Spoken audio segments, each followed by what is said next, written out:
Leur but, c'est de nous exterminer. Ils ont massacré sans pitié les femmes, les enfants, les vieillards. Même le bétail, personne n'a été épargné. Ils ont même égorgé un bébé. Ils nous ont poursuivis pendant notre fuite avec leurs véhicules. Ils ont mitraillé les civils sans défense qui voulaient se sauver. Des attaques chimiques ont visé des populations civiles au Darfour, selon Amnesty International, qui accuse les forces gouvernementales soudanaises. Dans un rapport accompagné notamment de photos d'enfants gravement atteints, l'ONG accuse l'armée d'avoir mené une trentaine d'attaques chimiques. Ils viennent assassiner les gens chez eux. Ce sont des exécutions ciblées. On demande aux Noirs de quelle ethnie tu es, et si tu es massalite, on te tue. Ils cherchent les intellectuels, les enseignants, les médecins, même les chefs traditionnels comme le sultan. S'il vous plaît, portez ce message à la communauté internationale. Plus de 300 000 morts et 2,5 millions de déplacés, la guerre du Darfour est un conflit qui dure déjà depuis plus de 20 ans et qui a pris des allures de catastrophe humanitaire oubliée. Mais derrière ce conflit meurtrier, dont la face visible se résume à des querelles ethnico-identitaires, se cachent des intérêts et des enjeux géopolitiques sombres, même très sombres. Comment cette guerre a donc commencé? Qui en sont les protagonistes? Mais surtout, à qui profite le crime? Tant de questions auxquelles on essaiera de répondre dans cette vidéo. Asseyez-vous confortablement, prenez un petit verre de jus d'orange. L'histoire du Soudan, dernière partie et surtout l'histoire du Darfour, c'est maintenant. Bonjour, je suis Mr. Arès, bienvenue sur ma chaîne YouTube. Ici on parle d'histoire afro, de géopolitique afro par la même occasion. Si tout ça vous parle, n'hésitez vraiment pas à vous abonner, à liker, à partager au max, au max, au max. Avant de continuer la vidéo, on va faire une petite pause pour vous parler du partenaire du jour qui s'appelle Godax. Godax est une plateforme de vente de chaussures authentiques à des prix abordables, offrant un large catalogue de marques hommes et femmes, le tout fourni avec des certificats d'authenticité. Pour effectuer vos achats, rien de plus simple. Vous pouvez le faire via le site godax.com ou l'application mobile Godax disponible sur iOS et Android. Avec Godax, vous avez également la possibilité de commander des chaussures qui ne figurent pas dans le catalogue en passant par des commandes personnalisées sur Instagram. Vos chaussures sont livrées rapidement et partout dans le monde. N'hésitez donc pas à aller sur Godax pour choper vos chaussures. Godax, la marque d'un style individuel. Si vous voulez acheter des chaussures sur Godax, il y a bien évidemment un code promo qui est disponible, Mr. Arès, que je mettrai dans la description ou dans un commentaire épinglé. Vous pourrez acheter vos chaussures. Donc, j'espère vraiment que vous allez aller voir sur le site et l'application pour voir si y a des choses qui vous plaisent. N'hésitez pas à utiliser mon code promo. Ceci étant dit, commençons la vidéo. Le Darfour, pays des fours étymologiquement parlant, est situé à l'ouest du Soudan, à la frontière du Tchad. Et dans cette région vivent des populations qui sont très variées, on va dire, mais qui ont de grosses similitudes. Ce sont des populations qui sont pour la plupart toutes musulmanes, mais il y a un gros clivage et une grosse séparation à faire dans le souci de cette vidéo. Il faut comprendre qu'au Darfour, il y a d'abord des populations dites arabes ou arabisées. Ce sont des personnes qui sont noires de peau, musulmanes, qui sont très souvent arabophones et qui s'identifient de par leur culture, de par leurs pratiques religieuses à des populations arabes, on va dire. À côté d'eux, vous avez des populations dites non arabes, musulmanes, noires de peau également, souvent arabophones, et qui sont appelées des non-arabes ou des Africains. Voilà un peu la cartographie de la chose. Ça peut vous paraître assez ubuesque, assez lunaire, la description que je fais, mais c'est l'état des lieux des choses. Donc, dans ce contexte-là, donc, il faut comprendre qu'au sein même de ces populations dites non-arabes, on trouve une variété d'ethnies, mais dans cette vidéo, on va mettre l'accent sur 3 d'entre elles. En l'occurrence, les Fours, les Massalites et les Zagawa. Le Darfour en lui-même a été pendant longtemps un sultanat très puissant qui a au fil du temps été annexé par le Soudan turco-égyptien, puis par le Soudan anglo-égyptien, comme je l'ai expliqué dans la première partie de la vidéo. On se retrouve donc dans une région qui a été pendant longtemps un sultanat très puissant, mais aussi une région qui est convoitée par le pouvoir soudanais, par l'opposition tchadienne et par un certain Muammar Kadhafi. La vraie question qu'on se pose donc, c'est comment on passe d'un sultanat hyper puissant, d'une région convoitée par tout le monde, à une région qui est aujourd'hui le théâtre de massacres, de crises humanitaires volontairement oubliées par tout le monde. Essayons donc de voir cette guerre, ses causes, son déroulement, ses protagonistes et ses effets sous la sous-région ou même dans le monde entier, on va dire. La guerre du Darfour débute entre février et avril 2003, lorsque les troupes rebelles de la région s'attaquent aux garnisons militaires du gouvernement soudanais, ainsi qu'à l'aéroport d'El Fasher. S'ensuit alors une guerre qui va durer plus de 20 ans. Mais il est quand même important de préciser que l'un des pics meurtriers de cette guerre s'est déroulé durant les 2 voire les 3 années qui ont suivi le début de ce conflit. Selon l'ONU, on parle quand même d'environ 300 000 morts et plus de 2,5 millions de déplacés. Mais la vérité, c'est que ces attaques de 2003 ne sont que la finalité d'une situation qui était déjà au bord de l'implosion au sein du Darfour. Pour comprendre donc ce conflit, il faut analyser plusieurs facteurs. Et les facteurs qui sortent du lot sont les facteurs sociaux et bien évidemment les facteurs politico-économiques. Comme je l'ai dit au début de la vidéo, le Darfour est une région qui, en elle-même, représente une mosaïque d'ethnies. On retrouve une multitude et une variété de tribus. A contrario, c'est une région qui, bien avant l'indépendance et même après l'indépendance, a été totalement délaissée par le pouvoir soudanais. Le Darfour, bien avant l'indépendance et après, demeure une région littéralement laissée à l'abandon par le pouvoir central. Quasiment pas d'infrastructures hospitalières, les écoles se comptent sur le bout des doigts. Jusqu'au début des années 2000, il n'y avait que 150 km de routes bitumées. Et même ces infrastructures routières dont je vous parle ont été construites à l'initiative d'institutions internationales. Cela vous montre un peu l'état de décrépitude et d'abandon dont faisait l'objet le Darfour. En vérité, l'État s'intéresse au Darfour pour deux raisons. Lorsqu'il y a des élections, pour vraiment séduire ces populations-là, parce que c'est quand même beaucoup de personnes, pour pouvoir les mettre de leur côté, et lorsqu'ils doivent enrôler des soldats pour faire partie de l'armée. C'est seulement à ces deux occasions-là que le Darfour vraiment devient l'objet de l'attention du pouvoir soudanais. Parce qu'il est quand même important de préciser une donnée importante. Pendant longtemps, l'essentiel des troupes de l'armée soudanaise venait du Darfour. Paramètre très important quand on sait que le Soudan, pendant longtemps, a connu des guerres civiles. La première qui a duré pratiquement 17 ans, la seconde qui a duré plus de 20 ans. Mais pour mieux appréhender tout ça, il faut vraiment se poser et analyser vraiment la structure sociale et identitaire du Darfour. Comme je vous l'ai dit, il y a des populations dites arabes et ces populations sont pour la plupart nomades. Ce sont des populations qui pratiquent l'élevage et qui se déplacent comme depuis des siècles pour pratiquer leur élevage. C'est vraiment leur façon de faire. De l'autre côté, vous avez des populations dites non arabes, dites africaines. Ce sont des populations qui sont pour la plupart sédentaires. Donc on a les Fours, les Massalites. Les Agawa ont été pendant un bon bout de temps sédentaires et après sont devenus nomades.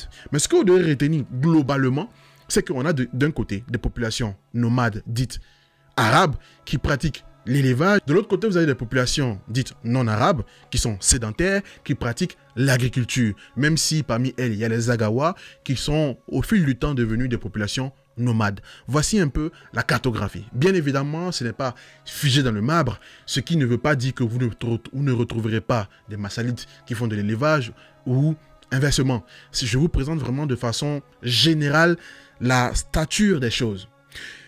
Toutes ces populations-là, pendant un bon bout de temps, ont vécu de façon normale, sans de gros conflits. Il y a eu quelques petites frictions, mais dans l'ensemble, tout allait bien. Je dis bien dans l'ensemble.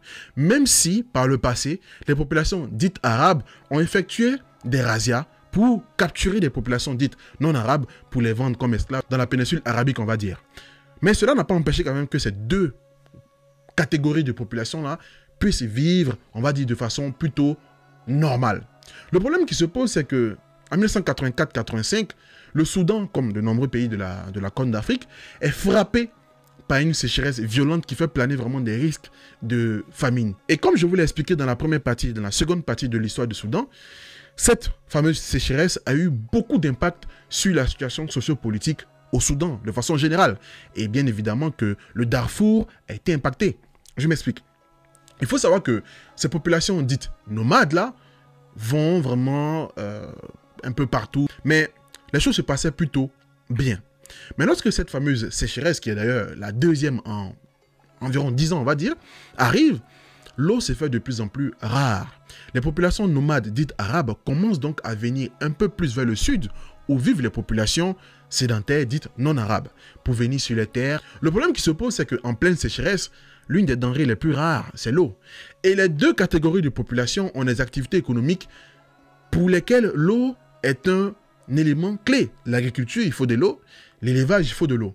Et donc, vont naître des petites frictions entre ces deux catégories de population. Les populations dites arabes, qui sont nomades, et les populations dites non arabes, qui sont sédentaires. Et il faut aussi préciser un facteur important, c'est que durant les 20 dernières années qui ont précédé ces petites frictions en 1984-85, il faut préciser que la population de Darfour a littéralement doublé Et dans le même temps, les ressources naturelles, l'eau et même les terres à occuper ont diminué.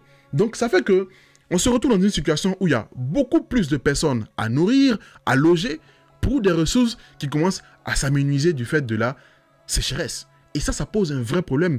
Ça va être une sorte d'étincelle sur le feu qui sera à l'origine des premières vraies frictions entre les populations dites non arabes et les populations dites arabes. Je dis bien toujours dites et non dites. Parce que dans la réalité, voilà. Cependant, il faut faire attention. Si je m'assois ici que je vous dis que le conflit du Darfour se résume juste à une histoire de nomades, pas nomades, arabes, non arabes, je suis en train de vous raconter une histoire qui est biaisée dès le départ. Parce qu'il y a également un aspect très important dans ce conflit, l'aspect foncier. Il faut comprendre que le système foncier du Darfour, pendant longtemps, a été, certes, un système foncier assez complexe, assez atypique, mais ô combien efficace. Je m'explique. En fait, dans le système foncier du Darfour, les populations dites sédentaires avaient un certain avantage. Elles avaient un droit moral sur la terre.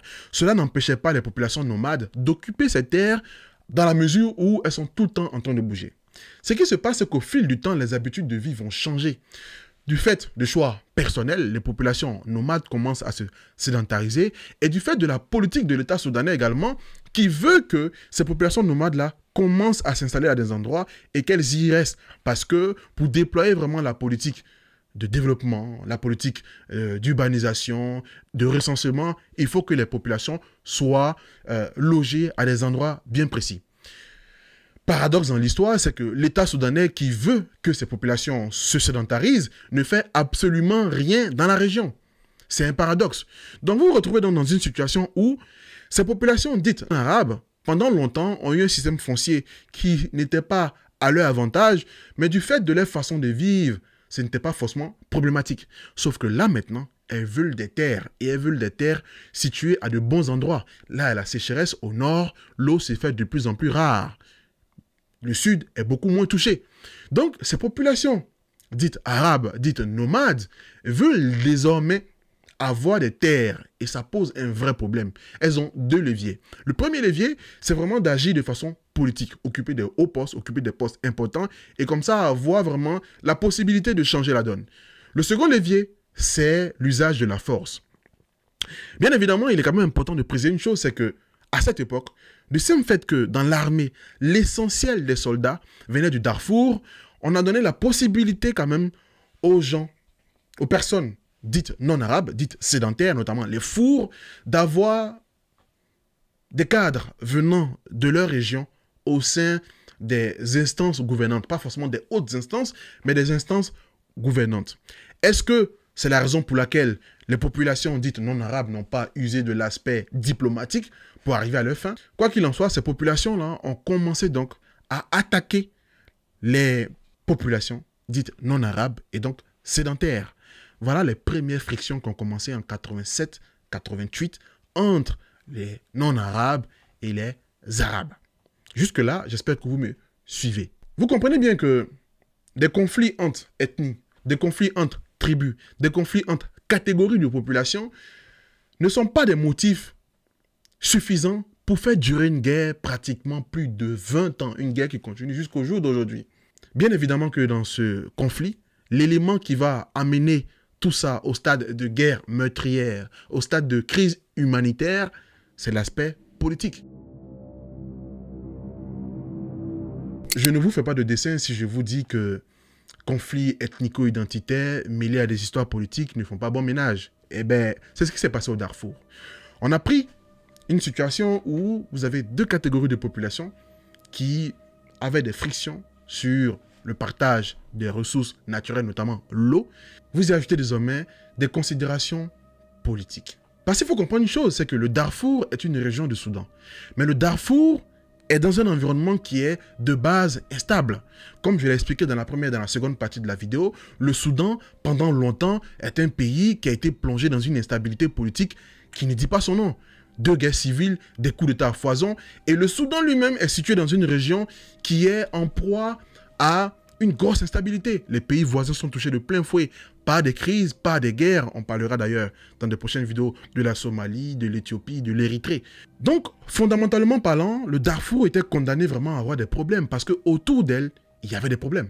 De 1955 à 1972, les rebelles sudistes de l'Anyanya et le pouvoir central du Nord s'affrontent dans une guerre civile qui fait entre 500 000 et 1 million de morts. En 1983, cette guerre civile reprend de plus belle désormais entre le pouvoir central et une rébellion du Sud appelée la SPLM, dont la fraction armée s'appelle la SPLA. Vous prenez donc le Darfour, qui est une région du Soudan. Cette région est située dans un pays qui est en proie à des guerres civiles meurtrière. Ce pays est situé dans une région qui est en proie à des conflits régionaux vraiment indescriptibles. Donc le Darfour devait indéniablement plonger dans une crise. Et donc la fameuse sécheresse de 1984-85 aura des effets d'abord sur le Soudan. Parce que comme je vous l'ai expliqué, à la tête du Soudan, il y avait un président, Gafa Enimeri, au pouvoir depuis 16 ans. Il a échappé à plusieurs tentatives de coup d'État. Mais cette sécheresse qui a fait planer la menace d'une famine a créé un vent de révolte et a donné vraiment l'élan à l'armée pour renverser Gafa Enimeri. Quand Gafa Enimeri est renversé, il y a une transition qui se passe et il y a donc un gouvernement démocratiquement élu qui va prendre les rênes avec à sa tête un certain Sadek Al-Mahdi, dont j'ai parlé dans la seconde partie que vous retrouverez là. Voilà la situation. Et donc ce Sadek El-Mahdi avec son gouvernement sera renversé en 1989 par M. Omar El-Béchi qui arrive au pouvoir avec son mentor de l'époque, M. Hassan El-Tourabi. Et donc toutes ces instabilités qui vont frapper le Soudan auront bien évidemment un impact marquant sur la situation au Darfour. En fait, le problème commence bien avant même l'arrivée de El-Béchir. Quand Gafa Enimeri est renversé, qu'il y a une transition et qu'on choisit démocratiquement les dirigeants, dont le premier ministre de l'époque, Sadek Al-Mahdi, il faut comprendre qu'il y a une situation assez sombre qui prévaut. Sadek Al-Mahdi a une histoire assez particulière avec Muammar Kadhafi. Il faut comprendre que Sadek Al-Mahdi, comme je l'ai précisé dans la première et dans la seconde partie de la vidéo, est un homme qui a longtemps été en exil. Quand il a été en exil, il s'est exilé où? Chez Kadhafi, en Libye. Il lui a donné le gîte et le couvert. Quand il a tenté de renverser Gafa Enimeri à travers des coups d'État, qui a financé tout ça? Kadhafi. Quand il a pu enfin revenir au pouvoir, au pays, qu'il a voulu avoir une vie politique, qu'il a voulu gagner les élections, qui a financé sa campagne? C'est bien évidemment Kadhafi. Et donc, ce qui se passe, c'est que en 86, Sadek El-Mahdi est à la tête du pays. Mais il y a également une situation qui prévaut d'un point de vue régional. Au Tchad, il y a une guerre entre le pouvoir d'Hissène Habré et des rebelles qui sont soutenus par Kadhafi. Kadhafi qui veut emmener au pouvoir un certain Idriss Déby. Sauf que Hissène Habré lui-même est soutenu à cette époque par la France de Mitterrand et par les États-Unis de Ronald Reagan. Ronald Reagan qui n'est tout autre que l'ennemi juré de Kadhafi. Il n'hésitait pas d'ailleurs à le traiter de chien fou. Donc ce qui se passe donc, c'est qu'on se retrouve dans une situation où, dans cette région, le Tchad, notamment le Soudan et la Libye, il y a une concurrence politico-militaire entre la Libye et le bloc occidental qui soutient Hissène Habré. Donc, Sadek Al-Mahdi, qui a été soutenu pendant longtemps par Kadhafi, lui est très reconnaissant. Il va donc donner la possibilité à Kadhafi d'utiliser le Darfour, qui est à la frontière du Tchad, comme base arrière pour pouvoir effectuer ses opérations de déstabilisation contre le régime de Hissène Habré. Voilà la situation. Et vous devinez bien que l'arrivée des troupes libyennes et de Kadhafi dans cette région ne va pas arranger les choses. Parce que Kadhafi va mettre en place une légion islamique qui aura pour but d'arabiser littéralement la région de Darfour. On retrouvera des soldats tchadiens, on retrouvera des soldats soudanais, on retrouvera même des soldats qui viendront du Liban pour venir combattre vraiment le pouvoir d'Hissène Habré. Et par la même occasion, arabiser la région. Mais ils arrivent dans un contexte assez particulier, comme je vous l'ai dit. Il y a déjà des frictions entre les populations dites arabes et les populations dites non arabes. Et les populations dites arabes vont bénéficier de l'appui militaire de Kadhafi pour qu'elles puissent attaquer, par la même occasion, les hommes d'Hissène Habré. Mais elles ont des armes. Elles sont déjà en conflit avec les populations dites non arabes.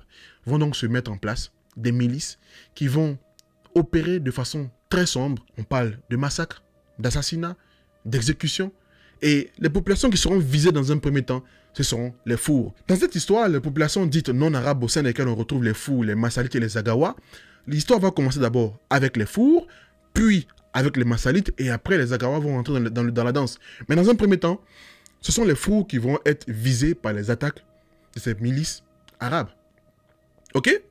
Et tout ça avec le soutien et surtout la non-considération de Kadhafi pour la situation qui était chaotique et qui se déroulait là. Mais comme je vous l'ai dit, cette région est le théâtre de concurrence entre le bloc de l'Ouest et Kadhafi.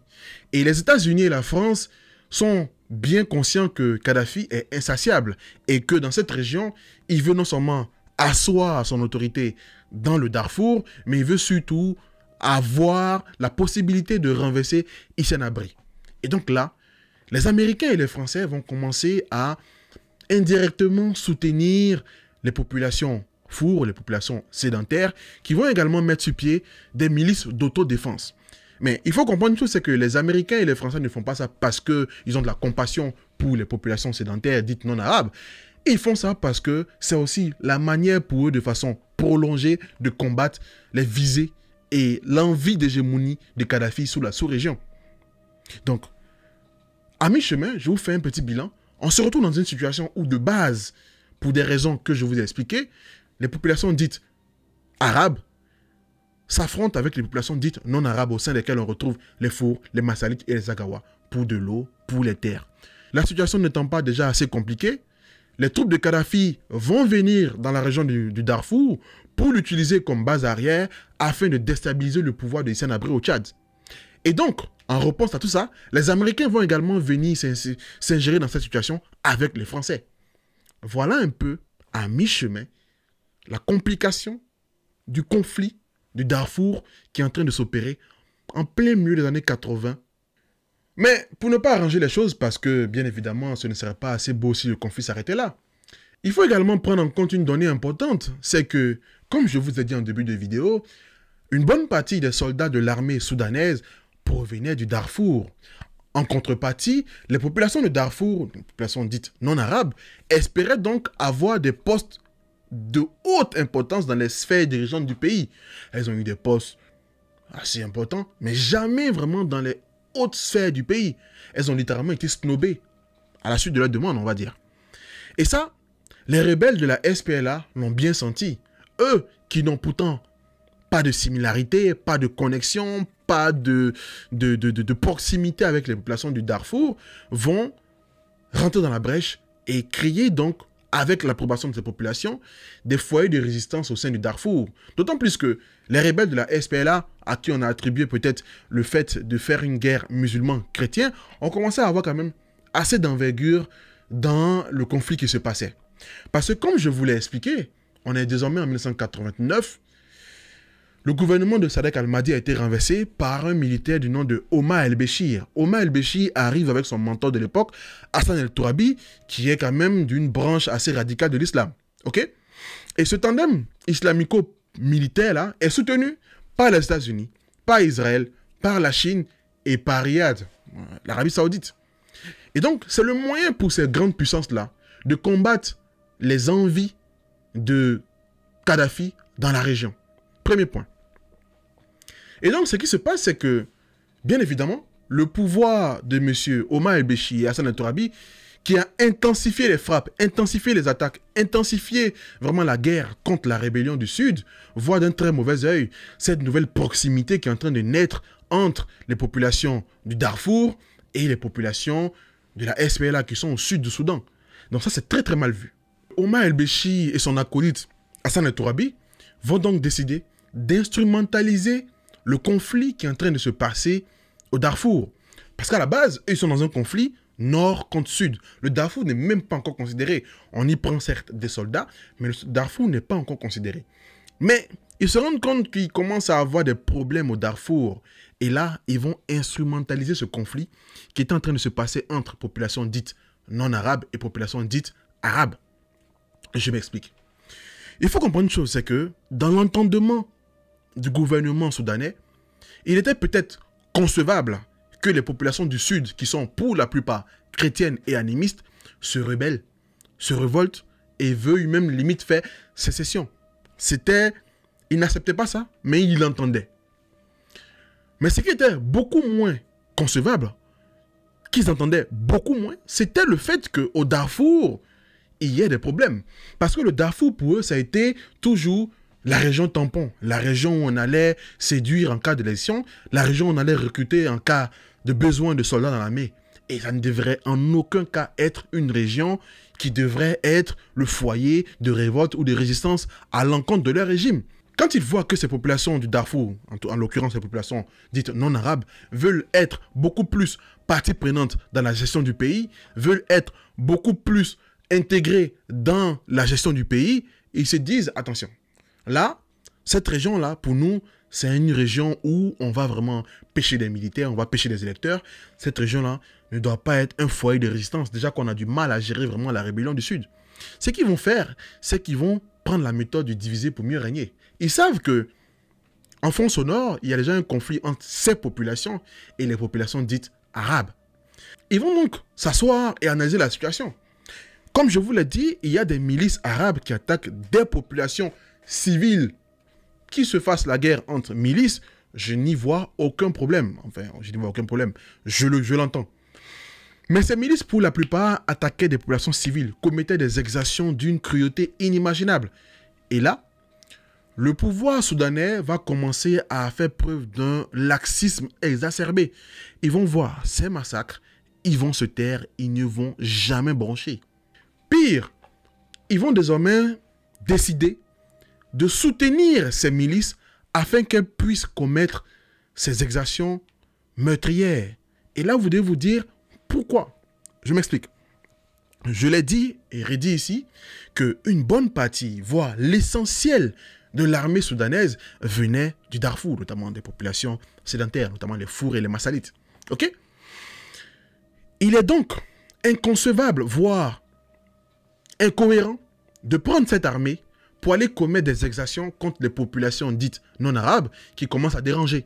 D'autant plus que ces soldats sont hyper importants parce que dans le même temps se déroule une guerre hyper importante contre la rébellion du Sud. Ils ont besoin d'hommes. Donc se priver de ces soldats qui sont venus de Darfour, ce serait une mauvaise opération. Et il ne faut surtout pas les frustrer en commettant des exactions contre leurs proches.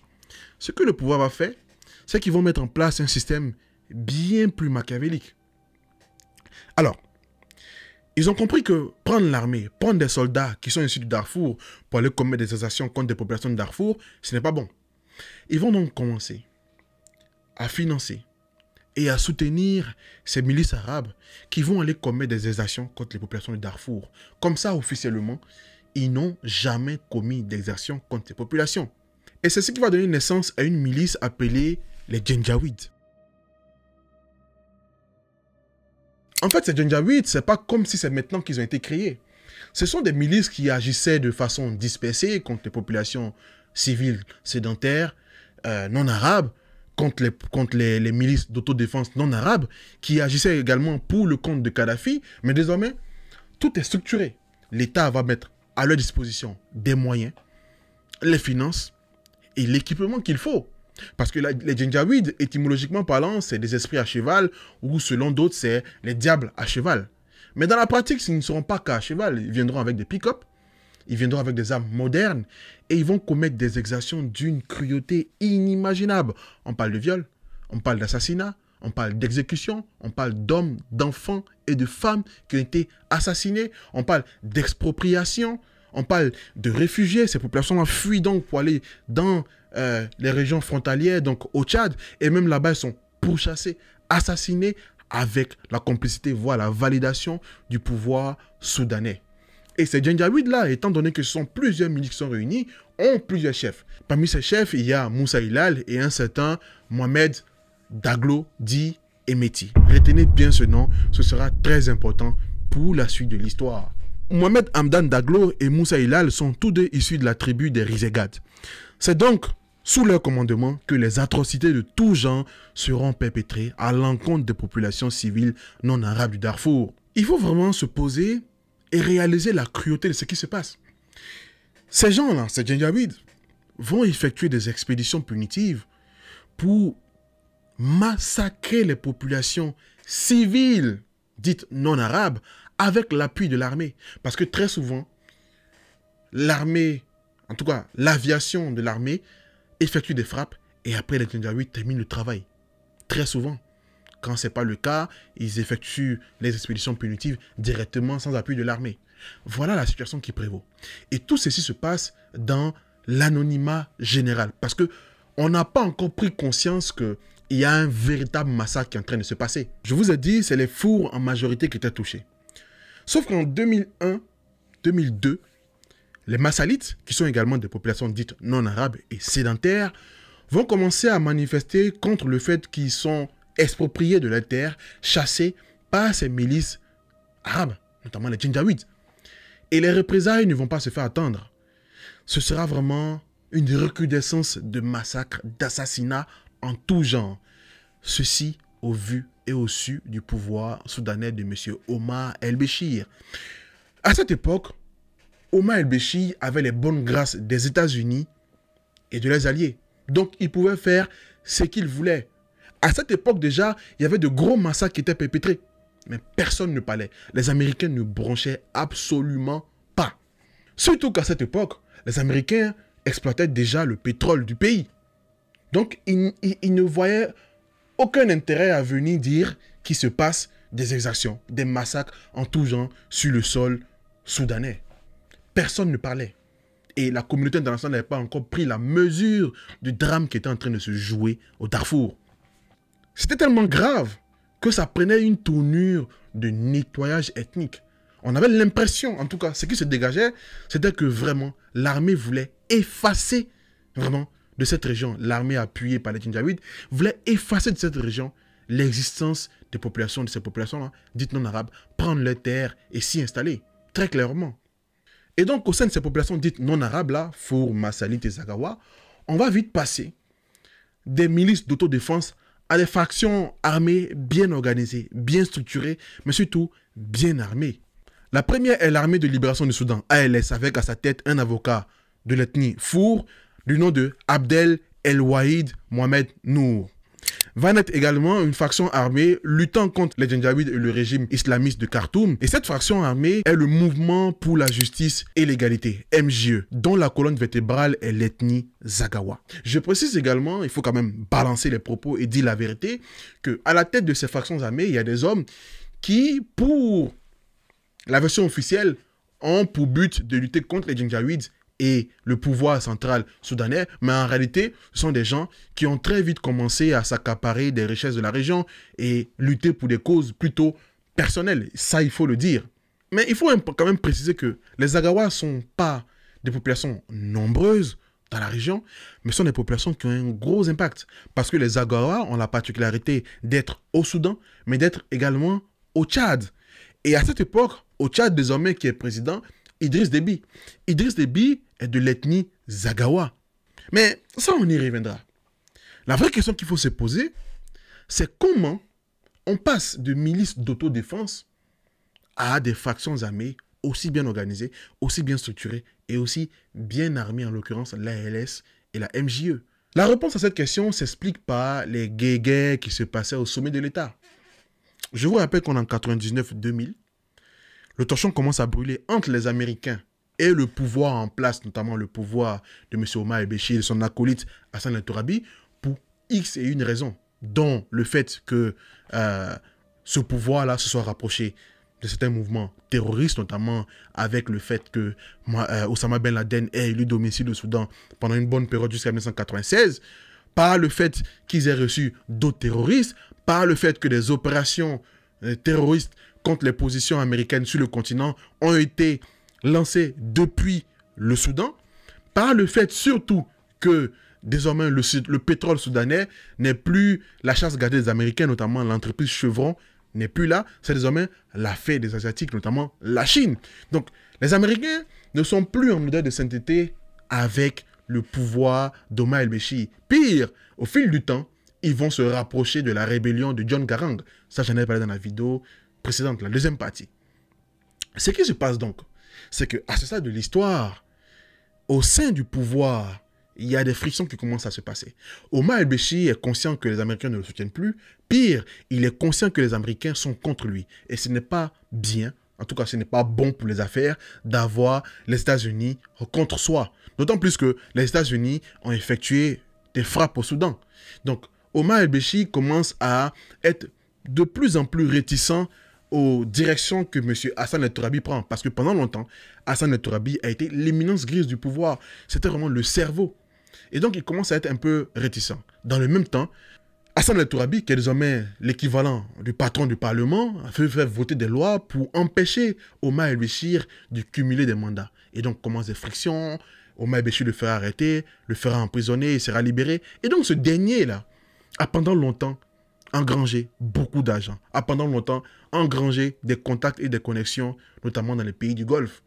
Et donc, c'est ce dernier-là qui va être un des facilitateurs à la naissance de ces factions armées, parce que, pour lui désormais, les ennemis de M. Omar el-Béchir sont ses amis. Son ancien ami est devenu son ennemi. Et donc, tous ses ennemis, quand il peut les soutenir, il les soutient. La preuve, le patron de la MJE est un proche d'Hassan el-Tourabi. Khalil Ibrahim, un des cadres de la MJE, est un islamiste affirmé et qui a pendant longtemps été très très proche d'Hassan el-Tourabi. Et donc, comme par hasard, je dis bien comme par hasard, comme j'aime si bien le dire, ce dernier est un des cadres, si ce n'est pas le cadre de la MJE désormais.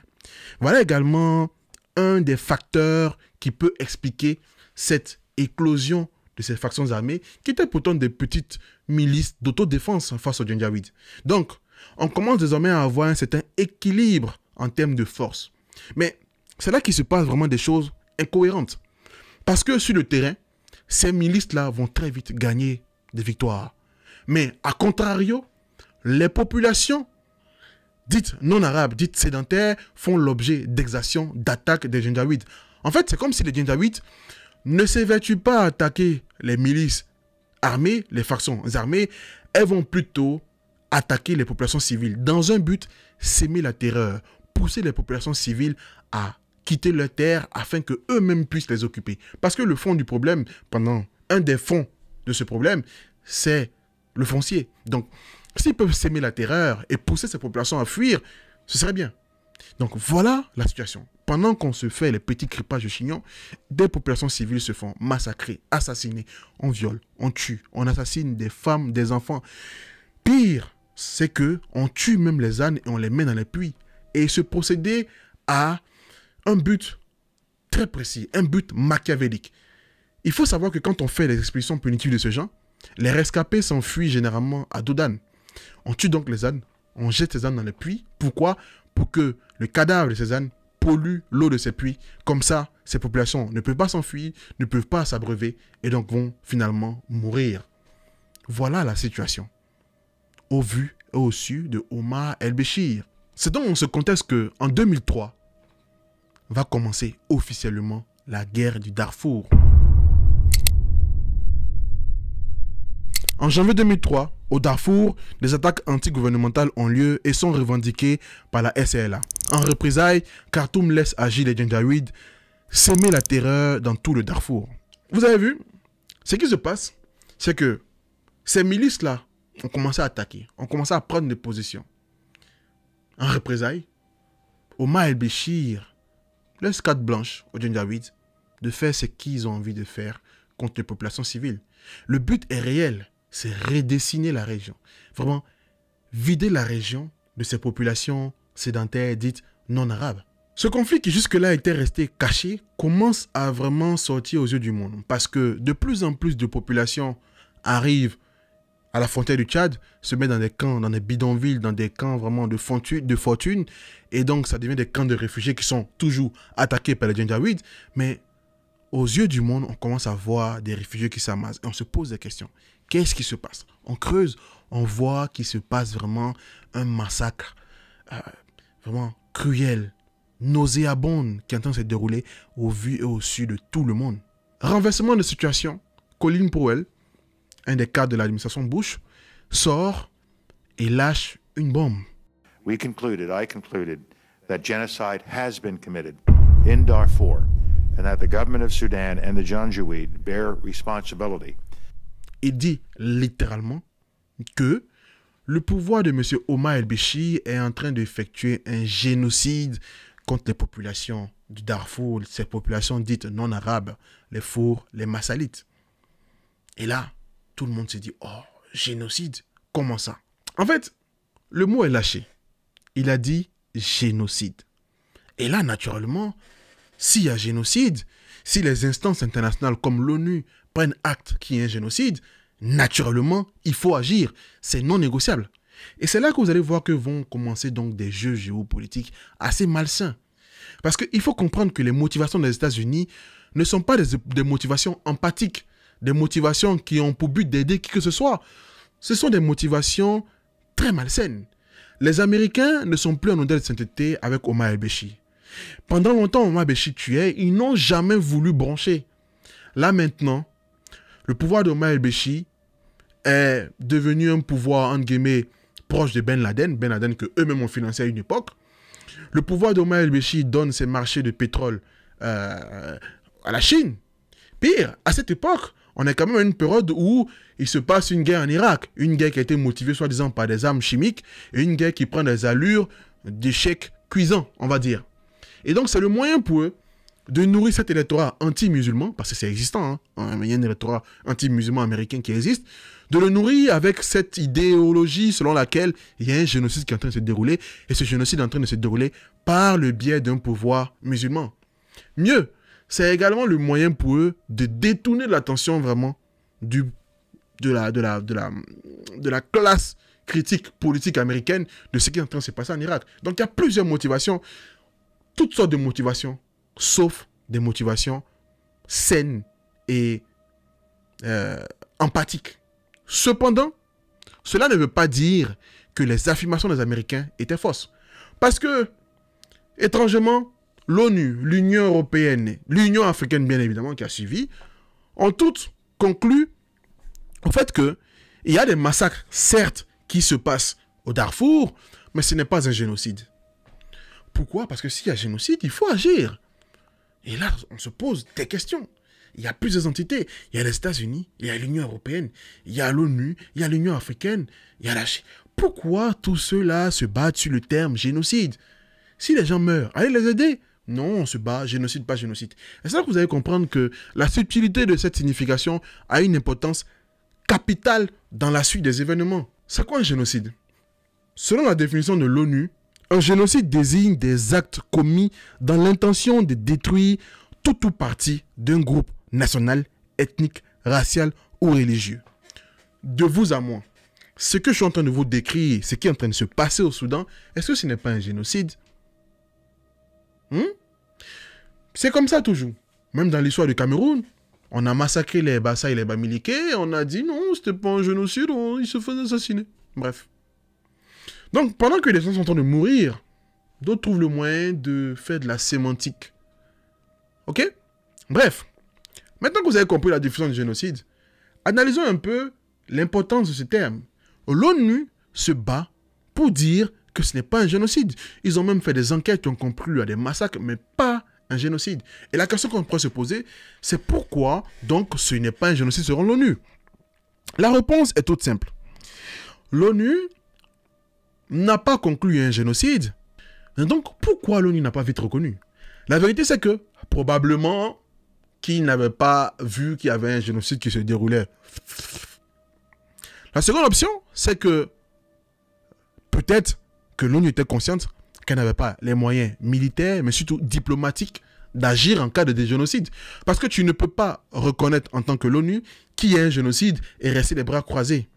La vérité, c'est qu'à chaque fois que l'ONU a essayé de vraiment voter une loi pour envoyer des observateurs, pour envoyer des casques bleus au Soudan, il y a un État qui s'y opposait. La Chine.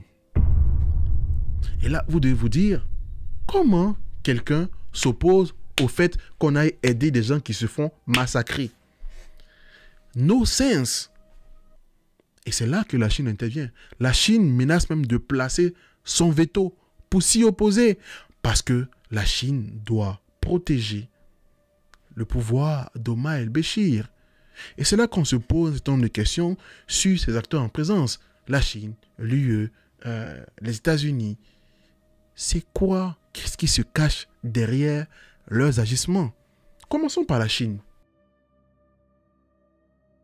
En fait, comme je vous l'ai expliqué, le pétrole au Soudan a été découvert officiellement par une société américaine, en l'occurrence Chevron. Laissez-moi boire un petit, parce que ma gorge est vraiment... Hein? Ok? Chevron a découvert le pétrole en 78-80 au Soudan. Et le pétrole a été un des motifs pour lesquels la seconde guerre civile du Soudan a débuté. Parce que je vous fais une petite piqûre de rappel. À l'époque, Gafa et Nimeri a profité de cette période, de cette découverte de pétrole, pour amputer le sud du Soudan d'un État qui était très pétrolifère, en l'occurrence l'État de l'unité. Il a également profité pour vouloir arabiser totalement tout le pays. Ok? Et donc, quand la seconde guerre du Soudan a commencé, les troupes du SPLA, de John Garang, ont pris en otage des salariés de Chevron. Ils ont été libérés après. Mais tout ça, mis bout à bout, ça a poussé Chevron à un peu déserter. Mais la vérité, c'est que il a commencé à avoir de l'eau dans le gaz entre les Américains et les Soudanais et le pouvoir soudanais. Bref. Et donc, qui arrive sur place maintenant pour venir exploiter ce pétrole-là? Ce sont des entreprises asiatiques, dont la Chine en tête de gondole. Pendant longtemps, les exportations de pétrole du Soudan étaient majoritairement à destination de la Chine. Le Soudan est devenu l'un des premiers partenaires commerciaux de la Chine. Mieux, la Chine s'évertuait à protéger Omar el-Béchir en cas de tentative de l'ONU d'intervenir. Mais pire, la Chine vendait des armes à Omar el-Béchir. Omar el-Béchir qui mettait ses armes à disposition des Janjaweed et de son armée pour massacrer des populations civiles. Donc la Chine avait un double intérêt, voire un triple intérêt dans cette histoire. Le premier intérêt, c'était de continuer à exploiter son pétrole. Et à cette période, les enjeux énergétiques sont primordiaux. La Chine est devenue un rouleau compresseur économique. La Chine est devenue un des premiers consommateurs de pétrole au monde. Donc, avoir le Soudan comme provider de pétrole, c'est bien évidemment une occasion rêvée. Et je mets au défi n'importe quel pays de l'Ouest d'avoir une raison éthique de dire non, il y a un massacre. Ils auraient fait tous pareil. Ce que je vous fais comprendre dans ce propos, c'est que je vois très souvent les Africains qui sont en train de dire oui, tel pays est mieux. Ils sont tous pareils. Ils sont tous pareils. Vous voyez le cas par exemple de Robert Bourgi qui commence à faire des vidéos tout le temps là. Il parle parce que sa bouche n'est plus pleine. Sinon, c'est un homme qui pendant longtemps a mangé l'argent des présidents africains, a mangé les fonds publics africains. D'ailleurs, c'est l'occasion pour moi de vous faire une petite annonce. À l'occasion de la déclaration de Robert Bourgi, j'ai reçu beaucoup de commentaires qui m'ont dit « Fais une vidéo dessus, fais une vidéo dessus, fais une vidéo dessus sur Instagram, sur YouTube. » Alors, le problème est le suivant, c'est que ma chaîne YouTube, j'ai une ligne éditoriale très précise. Je parle de l'histoire des pays, bien évidemment. Quand on va finir l'histoire des pays, la chaîne ne va pas s'éteindre. Mon projet, c'est vraiment de parler de l'histoire des pays africains, un peu avant et après l'indépendance. Plus tard, attaquer maintenant l'analyse de l'actualité africaine et surtout produire des documentaires dans ces pays. C'est la raison pour laquelle je n'aime pas parler des présidents en poste. Parce que si je vais aller faire un documentaire dans tel pays, il ne faut pas que j'ai installé le président avant. Sinon, vous savez ce qui va se passer. Donc, j'estime que ce genre de vidéos sur la chaîne, ça ne parlera pas forcément au public. Parce qu'ils vont se dire, on s'est abonné à Mr. Rest parce qu'il nous parle de ces histoires-là et des dérivés. Quand il va commencer à faire des analyses de ce style-là, ça aura moins de vues. La preuve, mon podcast Casserole n'a pas les vues escomptées. Donc, ce que j'ai décidé de faire, c'est quelque chose que j'ai toujours envie de faire parce que c'est moins chronophage, c'est moins difficile, le montage est beaucoup moins élaboré. Mais je n'ai pas envie de le mettre sur la chaîne ici parce que ce n'est pas la cible de la chaîne. Donc, ce que j'ai prévu de faire, c'est de créer une chaîne secondaire que j'ai déjà créée. N'hésitez vraiment pas à aller vous abonner. Là-bas, on fera des débriefs, on fera des décryptages de l'actualité qui concerne la communauté afro. Vous m'enverrez des sujets, on en parlera, des vidéos vraiment assez normales, pas trop de montage, dynamique, on parle à chaud, enfin pas à chaud, on parle naturellement, on fait le truc, on pose. Donc n'hésitez pas à aller là-bas, c'est une chaîne que j'ai créée. On fera du décryptage, on fera des podcasts parce que j'envisage de faire intervenir des personnes vraiment qualifiées qui connaissent notre histoire Patrick Mbeko, plein de personnes. Je vais tenter de les avoir, faire des podcasts. J'ai tout l'équipement, c'est juste la structure, des choses que je dois mettre en place. Donc, n'hésitez pas à vous abonner. Je pense que dès la semaine prochaine, lundi, mardi, mercredi, là, je vais poster le décryptage de M. Robert Bourgi parce que c'est un homme dont j'ai parlé cette chaîne dans la vidéo du Gabon. Donc, je vais parler de lui. OK?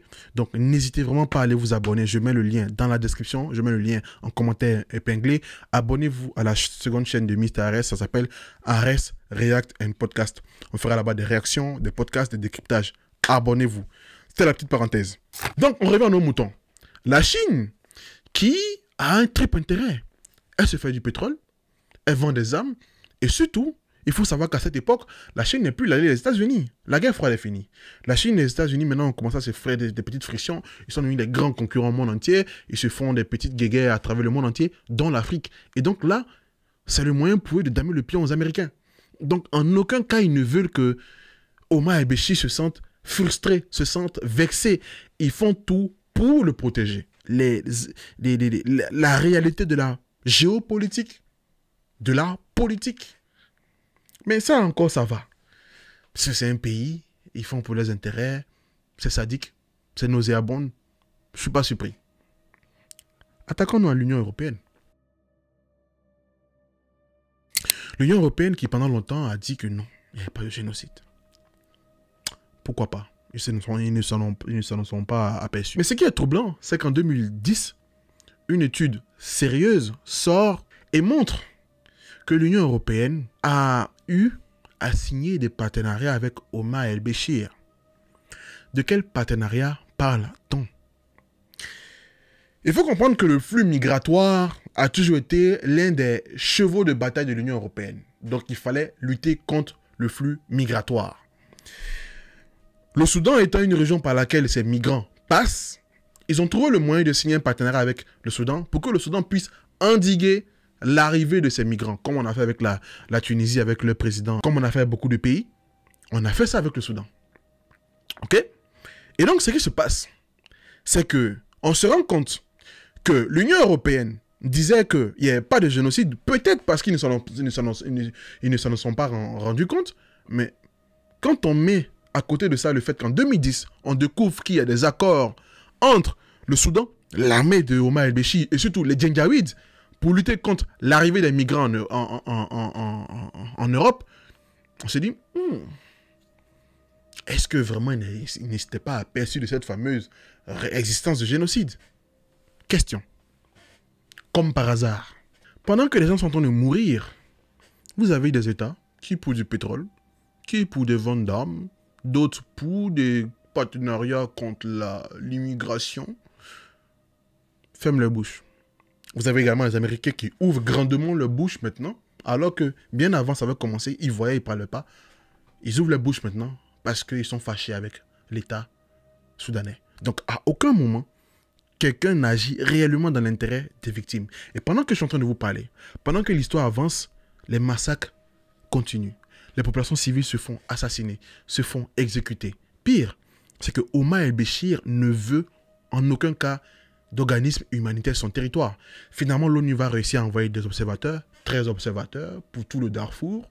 Ils vont écrire des papiers pour dire « Ouais, ils sont en train de les tuer, ouais, il y a un génocide. » C'est tout. Finalement, on donne la patate chaude à qui? À l'Union africaine. À Addis Abeba, on vote le fait qu'il y ait maintenant des hommes. On passe de 500 à 7500 hommes. Ces hommes ne feront en réalité pas grand-chose. Eux-mêmes se feront assassiner souvent. Voilà. Pendant ce temps, les Soudanais se font tuer au vu et au su de tout le monde. Et il y a un problème. C'est que cette guerre-là, ce conflit-là, a un impact sur la sous-région. Notamment le Tchad. Le président du Tchad est Idriss Déby. Il est Zagawa. Les Zagawa se retrouvent au Soudan et au Tchad. Donc bien évidemment que les Zagawa du Tchad vont demander à leur président, frère, agis. Et donc, Omar el-Béchir se rend compte que quelque chose est en train de se tramer du côté du Tchad. Et là, il va monter d'un cran, changer de vitesse. Et croyez-moi, son changement de vitesse sera assez drastique. Et surtout, aura des répercussions dramatiques sur le devenir des populations civiles non arabes au Darfour. On est en 2005. La guerre entre le pouvoir central soudanais d'Omar el-Béchir et la rébellion du sud de John Garang est terminé. 2005, l'accord de paix a été signé, comme j'en ai parlé dans la seconde vidéo. Mieux, John Garang est mort dans un accident d'avion, soi-disant. Ok? Je rappelle quand même que dans cet accident d'avion, je ne pense personnellement pas que c'est un crash. Je pense que les suspects sont nombreux. Je n'écarte pas des suspects venant de l'Ouganda. Bref. Donc, la paix est revenue. Est-ce que Omar el-Béchir a intérêt toujours à choyer ces fameux militaires qui viennent du Darfour? La réponse est non. Il commence donc une vraie purge des intellectuels, des leaders politiques, des leaders religieux, des hauts gradés de l'armée qui sont issus du Darfour seront radiés, d'autres seront assassinés et commence à nettoyer. Il n'a plus besoin de toute façon. La guerre est finie avec le sud du Soudan. Donc, plus besoin d'eux. Et là, il va monter d'un cran. Il va surarmer les Janjaweeds. Mieux, en 2006, les Janjaweeds, pour une bonne partie, seront intégrés à l'armée du Soudan. Est-ce que vous êtes conscient de ce qui se passe? C'est-à-dire qu'on l'a accusé pendant longtemps de financer, de soutenir les Janjaweeds. Il a dit non, je ne suis pas dedans. Mais là, il les arme, il les finance, certains sont intégrés à l'armée. Même si en 2006, il y a un accord de paix qui a été signé avec une certaine branche de la MJE. Bref, c'est un accord de paix qui n'a pas été respecté parce que toutes les factions rebelles du Darfour n'y ont pas participé. L'accord de paix a très vite volé en éclats. Je ne veux même pas en parler parce que c'était caduque, non avenu. Bref, ça ne valait que dalle. Ok? La guerre continue à battre son plein. C'est véritablement en 2010, à Doha, qu'un réel accord de paix sera signé. Même si cet accord de paix va également partir en sucette en même pas 3 ans. Hein, parce que 2013, les choses sérieuses vont véritablement commencer. J'insiste vraiment sur cette année 2013 parce que ce sera l'année vraiment qui sera le tournant marquant dans ce conflit parce que on va, en termes de cruauté, on va franchir un cap. Mais surtout, cette année sera le début de la fin pour Omar el-Béchir. On est en 2013. Omar el-Béchir a fini de faire sa purge au sein des institutions de l'État, des institutions régaliennes, on va dire, de l'État. On est au soir du printemps arabe. Et le Soudan commence à sentir les brises de ce printemps arabe. Il commence à avoir des manifestations à Khartoum, même pas au Darfour, à Khartoum, contre le pouvoir d'Omar el-Béchir. Et Khartoum, ce n'est pas le Darfour. Il ne peut pas prendre des Janjaweed et puis tirer sur des populations civiles. Il faut que ce soit vraiment une entité vraiment reconnue par l'État, réellement. Comme ça, on dira que non, c'était juste pour les disperser. Ce qui se passe donc, c'est que Omar el-Béchir décide de créer, avec le soutien des services secrets, des services de renseignement soudanais, une entité appelée les RSF, les forces de soutien rapide. Ces forces de soutien rapide ne sont tout autres que des Janjaweed qu'on a pris, qu'on a renommés, qu'on a rhabillés, qu'on a réarmés, à qui on a donné des missions supplémentaires. Et à la tête de ce fameux RSF ou FSR, il y a un certain Mohamed Hamdan Daglo dit Emeti. J'avais dit, retenez bien ce nom. Et retenez bien encore ce nom. Emeti devient le patron des RSF ou des RFS. Bref. Et cet homme va très vite avoir vraiment une certaine envergure, beaucoup d'importance. Pourquoi? Parce que quand il était à la tête des Janjaweeds, il avait mis la main sur la plupart des mines d'or dans la région. Donc lui et son clan familial se sont enrichis. L'un des clans les plus riches au Soudan demeure le clan de Daglo. Premier point. Donc avec cet or, il va commencer à gagner de l'envergure. Mais ça, Omar el-Béchir ne voit pas le truc venir. Ok? Il commence à gagner de l'envergure. Dans le même temps, à la tête de l'armée de Omar el-Béchir, il y a un homme, M. Al-Bourhan. Al-Bourhan est à la tête de l'armée, il a fait ses armes dans l'armée, il a connu son évolution naturelle, il est à la tête de l'armée. Donc maintenant, Omar el-Béchir, pour parer à toute éventualité, a 2 couteaux dans sa main. D'un côté, les forces de soutien rapide, donc les FSR, je prononce bien cette fois-ci, et l'armée qui a à sa tête M. Al-Bourhan. Et les FSR, il y a à la tête M. Mohamed Hamdan Daglo, dit Emeti. Omar el-Béchir ignorait que là, en 2013, c'était déjà les premières lueurs de sa fin annoncée. Parce que là, il a les forces de soutien rapide qui sont tout autres qu'une force supplétive qui vient en appui de l'armée, qui peut aller tirer sur des manifestants, qui peut aller tuer au Soudan. Et il a également l'armée. Donc en 2016, il va marcher littéralement sur la rébellion. Il y aura des civils qui seront assassinés. Amnesty International parlera de plus de 300 civils qui seront assassinés, plus de 95 enfants qui seront assassinés. Des villages seront détruits. Mais ça, c'est pas son problème. Omar el-Béchir, tant qu'il peut pérenniser et maintenir son pouvoir, c'est parfait. Donc il y aura des massacres en tout genre qui seront perpétués par les soins de l'armée, mais surtout des forces de soutien rapide de M. Omar el-Béchir. Mieux, sa garde prétorienne maintenant désormais est gérée par les forces de soutien rapide. Donc il donne vraiment toute sa confiance à ces anciens Janjaweed là qui sont devenus les forces de soutien rapide. Et ces forces de soutien rapide là ne sont plus qu'une simple milice, ne sont plus qu'une force supplétive de l'armée de M. Omar el-Béchir. Les forces de soutien rapide, c'est désormais une multinationale. Et je pèse mes mots. C'est-à-dire qu'ils vont gérer tout l'or. Ils vont gérer l'or, ils vont s'enrichir. Mieux, c'est qu'ils vont vendre leurs services à qui veut bien payer pour avoir leurs services. En 2015, ils avaient recruté pratiquement 30 à 40 000 personnes. Parce que ces 30 à 40 000 personnes vont servir dans un conflit qui va bien au-delà du Soudan. Je rappelle que M. Rabo Mansour Hadi, président de Yémen, fait face à une rébellion appelée les Houthis. Et cette rébellion a une particularité, c'est que cette rébellion est soutenue par l'Iran. Je rappelle également que l'Arabie Saoudite et l'Iran, ce n'est pas un secret pour quelqu'un, ces deux pays ne s'entendent pas du tout. Et ces deux pays se font des petites guéguerres pour voir qui va avoir l'hégémonie, qui va avoir la suprématie, qui va placer ses pions. Et donc quand l'Arabie Saoudite apprend que la rébellion est soutenue par l'Iran est en train de gagner du terrain au Yémen, il leur faut des hommes pour aller combattre aux côtés de l'armée du Yémen, l'armée yéménite. Ce qui se passe donc, c'est que l'Arabie Saoudite va mettre sur la table une somme conséquente et les forces de soutien rapide de M. Hemeti, de M. Daglo, vont quitter le Soudan pour aller combattre au Yémen. Cela vous montre un peu l'ampleur, le poids de cette entité, la puissance grandissante de cette entité. Mieux, quand Kadhafi chute, la Libye devient un véritable no man's land où de nombreuses factions armées s'affrontent, dont les hommes de M. Khalifa Haftar, dont j'ai parlé dans la vidéo de Kadhafi que vous retrouverez là. Khalifa Haftar, ancien de la CIA, bref. Les hommes des forces de soutien rapide iront soutenir l'armée de Haftar dans la guerre en Libye. Donc, ils sont devenus comme des gens qui bâtissent leur fortune sur l'or et bien évidemment sur des opérations, des opérations armées. En 2016-2017 déjà, les troupes des forces de soutien rapide étaient estimées à 100 000 voire 120 000 personnes. Pratiquement le même effectif que l'armée, voire plus.